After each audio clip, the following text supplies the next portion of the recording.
राजस्थान के मारवाड़ इलाके में एक ऐसा जंगल है जहां परिंदे भी सूरज ढलने के बाद पर नहीं मारते। गांव के बुजुर्ग कहते हैं कि ये जंगल जमीन का हिस्सा नहीं, बल्कि भटकती रूहों की जागीर है। यहाँ एक ब्रह्म राक्षस का वास है, एक ऐसा पंडित जिसने अपनी शक्तियों का गलत इस्तेमाल किया और मरने के बाद एक खौफनाक साया बन गया।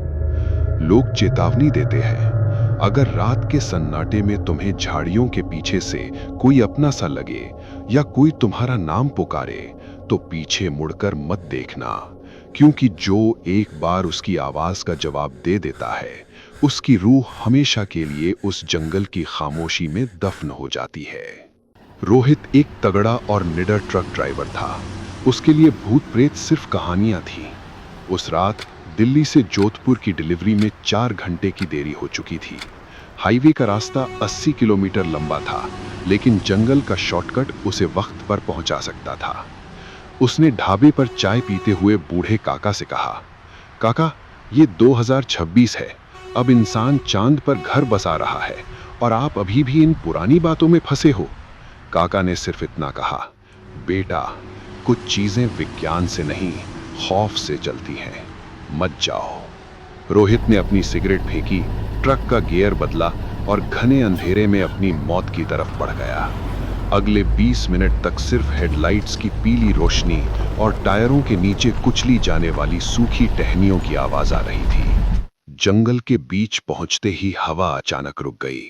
रोहित को महसूस हुआ कि ट्रक का केबिन जरूरत से ज्यादा ठंडा हो रहा है। तभी खिड़की के बाहर से एक बहुत ही बारीक आवाज आई, जैसे कोई फुसफुसा रहा हो। रोहित भाई, रुकना जरा। रोहित के पैर कांपे।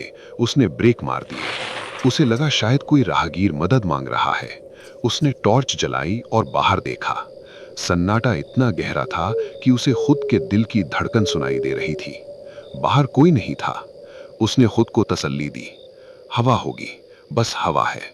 उसने फिर से ट्रक स्टार्ट किया, लेकिन अब उसे महसूस हो रहा था कि कोई उसके पीछे वाली सीट के गैप से उसे घूर रहा है। तभी उसकी नजर रियर व्यू मिरर पर पड़ी। सड़क के बीचों बीच एक साया खड़ा था, 8 फीट लंबा, सूखी हुई खाल और धसी हुई आंखें। रोहित ने पलक झपकाई और वो साया गायब हो गया। उसने दोबारा शीशे में देखा। अब वो साया ट्रक के बिल्कुल पीछे वाले बम्पर पर लटका हुआ था। डर के मारे रोहित ने एक्सीलरेटर दबाया, लेकिन ट्रक का इंजन जोर से गरजा और बंद हो गया। हेडलाइट्स पागल की तरह जलने बुझने लगी। तभी छत पर एक भारी धमाका हुआ, जैसे कोई बहुत भारी चीज ऊपर से कूदी हो।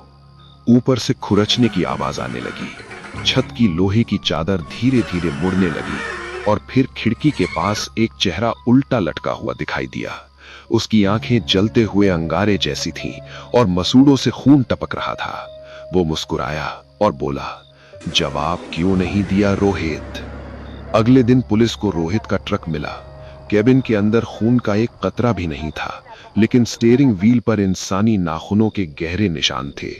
रोहित का फोन डैशबोर्ड पर पड़ा था, जिसमें एक वॉइस रिकॉर्डिंग चल रही थी।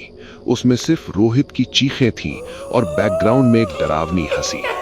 आज भी जो ट्रक ड्राइवर उस रास्ते से गुजरते हैं, उन्हें एक धुंधला सा आदमी लिफ्ट मांगता दिखता है। वो रोहित है, जिसे अब खुद ब्रह्म राक्षस ने अपना मोहरा बना लिया है। अगली बार अगर आपको कोई रात में आवाज दे, तो रुकना मत।